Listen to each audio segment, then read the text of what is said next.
Panic is a cold, sharp thing. It bypasses reason, logic, and all the walls you've built around your life. It finds the cracks in your composure and floods in, drowning everything in its path. Most of us imagine panic in moments of physical danger, the screech of tires, the smell of smoke. But what if the most terrifying moment of your life arrived through your phone? A calm voice delivering a message so catastrophic, it makes the ground beneath you disappear. A message that you have broken the law and that your life as you know it is over. Today, we tell the story of Liam, a man whose perfectly ordinary Thursday afternoon was shattered by a phone call. A call he believed was from the police, warning him of his own imminent arrest. But it wasn't the police. It was something far more sinister. It was the beginning of a meticulously crafted psychological assault, designed not to put him in a jail cell, but to lock him in a prison of fear, and then to rob him blind. This is the story of the Phantom Warrant. Liam Payne was a man of routine and quiet principle. At 48, he taught high school history, a job he loved for its orderliness and its connection to the past. The past was a place he understood. It had rules, causes, and effects. His present, however, was a quieter, less certain landscape. Since his wife, Sarah, had passed away from cancer 3 years ago, his life had contracted. It now consisted of his students, his small, tidy house in a Maryland suburb, and the company of a history book in the evenings. It was a Thursday afternoon in October. Rain streaked down the windows of his classroom as he graded papers on the American Revolution. The final bell had rung an hour ago, and the comfortable silence of an empty school settled around him. He was just packing his briefcase when his cell phone vibrated. He glanced at the caller ID. It read, "County Sheriff stepped." Liam's heart gave a little lurch. He was a rule follower by nature. He paid his taxes on time, never sped, and returned his library books early. A call from the sheriff's department was an anomaly, an error in the code of his predictable life. He answered, his voice hesitant. "Hello?" The voice on the other end was deep, calm, and imbued with an unshakable authority. "Am I speaking with Liam Payne?" "Yes, this is he." "Mr. Payne, this is Sergeant Miller with the County Sheriff's Department. Badge number 714. I'm calling you on a recorded line." "Sir, the reason for my call is to inform you that 2 warrants have just been issued for your arrest." The words hit Liam with the force of a physical blow. Arrest? It was impossible. A mistake. I'm sorry, an arrest for what? "There must be some misunderstanding. I understand this may be a shock, sir," Sergeant Miller continued, his tone unwavering. "The first warrant is for failure to appear. It seems you were issued a federal grand jury subpoena to appear as a witness in a case 3 weeks ago. You did not respond and did not appear. That is a federal offense." Liam's mind raced. A subpoena? He hadn't received anything. "Sergeant, I swear, I never got any notice." "I would never ignore something like that. That may be, sir. But that failure to appear has led to the second, more serious warrant. Your non-appearance flagged your social security number in the system. We ran a check. Your name and details were used to rent a vehicle in El Paso, Texas 6 days ago. That vehicle was found abandoned yesterday on the side of a highway. Inside, officers found traces of cocaine and blood evidence. The room began to spin. Texas? Cocaine? Blood? This was a nightmare. This wasn't a simple mistake anymore. This was a dark, terrifying fiction that had somehow swallowed his name. "That's impossible." Liam stammered, his voice rising. "I haven't left Maryland in over a year. Someone must have stolen my identity." "That is a possibility we are considering, Mr. Payne," Miller said, and for the first time, a hint of sympathy entered his voice. "Look, son, I'm looking at your file. You're a teacher, no prior offenses, you don't fit the profile. That's why I'm calling you directly. This is a courtesy call before we dispatch a patrol car to your location." A patrol car. The image of a police car, lights flashing, pulling up to his school or his quiet home flashed through Liam's mind. His students, his neighbors, his late wife's family. The shame would be unbearable. This is the first critical step in the scam, the hook of fear and authority. The spoofer caller ID makes the threat look real. The calm, official-sounding language, the use of jargon like subpoena and badge number, and the escalating, terrifying accusations are designed to induce immediate panic and overwhelm the victim's critical thinking. "What do I do?" Liam whispered, his throat tight. "Okay, listen to me very carefully," Sergeant Miller said, his voice now a low, urgent command. Because of the nature of the federal charges and the ongoing investigation, a gag order has been placed on this case.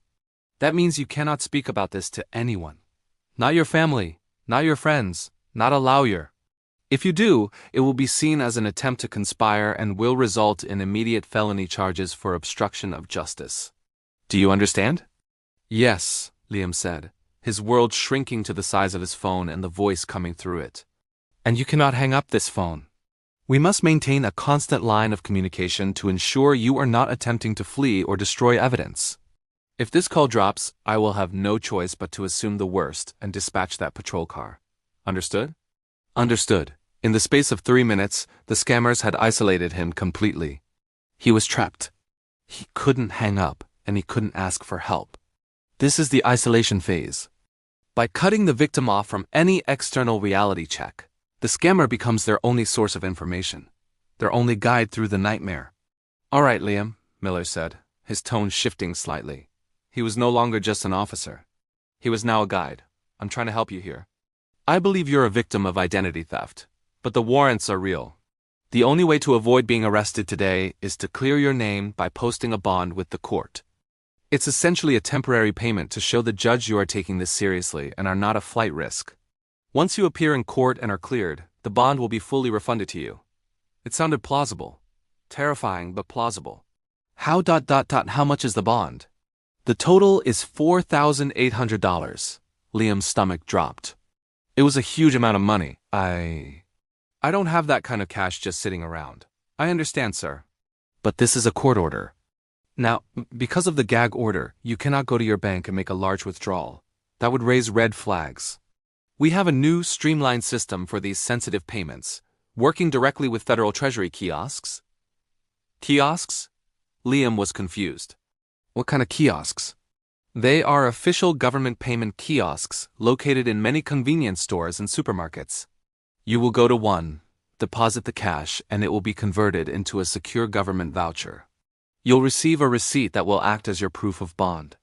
It's fast, confidential, and traceable only by the court. I will guide you through the entire process. What Liam didn't know was that a government payment kiosk does not exist. The scammer was directing him to a Bitcoin ATM. It's a genius move, because it sounds high-tech and official, while in reality it's a tool for creating instant, irreversible, and anonymous transactions. The perfect weapon for a scam. Stay on the line with me, Liam, Miller commanded.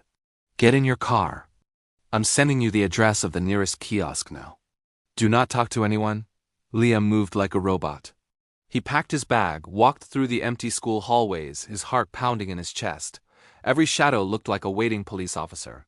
He got into his car, the rain drumming on the roof like a war drum. The address came through via text. A 7-Eleven 15 minutes away. The drive was agony. Sergeant Miller stayed on the line, his voice a constant presence in Liam's ear. He made small talk to keep Liam engaged, asking about his job, creating a bizarre, stressful form of rapport. This is a key psychological tactic. It keeps the victim's mind occupied and prevents them from having a moment of clarity. He pulled into the 7-Eleven parking lot. I'm here, he said, his voice trembling. Good, go inside. The machine is usually near the front. It looks like an ATM, but it's blue and white. Do you see it? Liam saw it. Yes, excellent. Now you're going to withdraw the cash you need from the ATM next to it. You may have to do it in several transactions. I will stay on the line and walk you through using the payment kiosk. Liam's hands shook as he withdrew the money from his savings, $4,800. It was money he had set aside for a new roof. It felt like he was pulling out his own bones.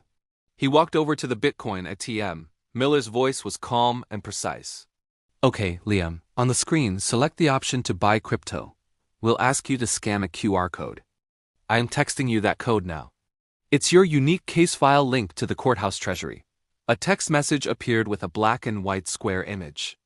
Liam, who barely knew what a QR code was, followed the instructions blindly. He held his phone up to the machine. Then, Miller guided him on how to insert the cash bill by bill. The machine whirred and sucked in the money. $100. $200. $1,000. It felt like an eternity. When the last bill was gone, the screen flashed, transaction complete. Did you get a receipt, Liam? Miller asked. A small slip of paper printed out. Yes, I have it. Good. That is your proof. The bond for the first warrant is now posted. I'm showing it as cleared on my end. A wave of relief washed over Liam, so potent it almost made him dizzy. It was working. He had done the right thing. But the relief was short-lived. Okay, Liam, Miller said, his voice turning grave again. Stay where you are. I've just been notified there's a complication with the second warrant. The one out of Texas. Because it involves potential interstate drug trafficking, it's been flagged by the Department of Justice. It's now a federal matter. What does that mean? Liam asked, the cold panic returning. It means my hands are tied. This is out of my jurisdiction now. I have to transfer you to my superior, Captain Davis. He's the federal liaison. Hold on. After a moment of silence, a new voice came on the line. It was colder, sharper, and utterly devoid of sympathy. This is Captain Davis. This is the escalation. The scam introduces a new, higher-level authority figure to increase the pressure and demand a larger sum of money. The victim, having already complied once, is now financially and emotionally invested, making them more likely to comply again due to the sunk cost fallacy.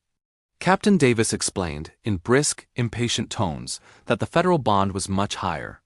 It was set at $15,000. $15,000? Liam almost shouted. I don't have that. I can't get that. That is not my concern, Mr. Payne, Davis snapped. Your options are to post the bond, or I will have the U.S. Marshals at your door in the next 20 minutes. You have a 401k, correct? A credit card? You are a man of means. You will find a way.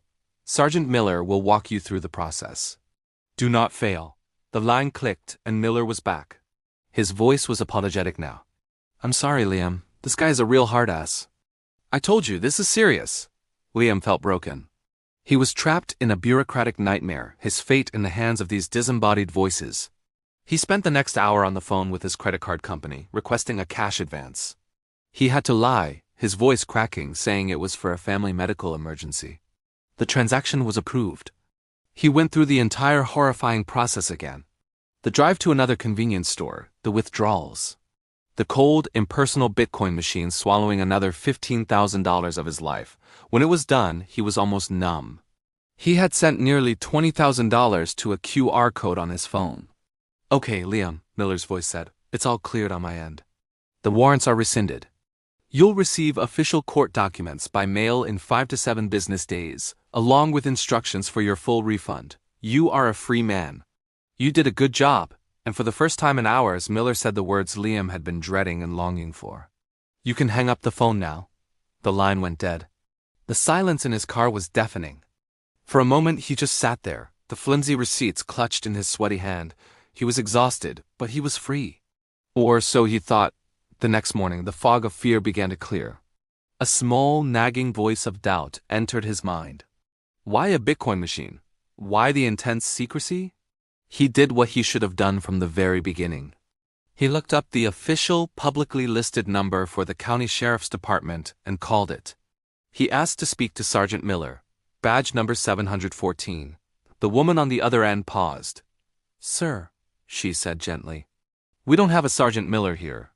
And badge numbers in this department only have 3 digits. In that moment, Liam Payne's world did not just crack. It disintegrated. There was no Sergeant Miller. There was no Captain Davis. There were no warrants. There was no gag order. There was only a thief on the other end of the phone, and nearly $20,000 of his money vanished forever into the anonymous ether of the blockchain. Liam's story is a terrifyingly common one.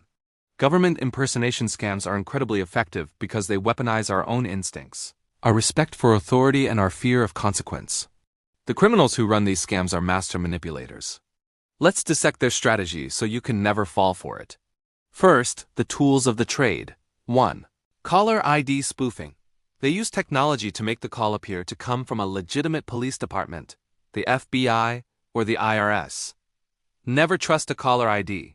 It can be easily faked. 2. The authority principle. They impersonate figures of power. We are psychologically conditioned from childhood to obey police officers and judges.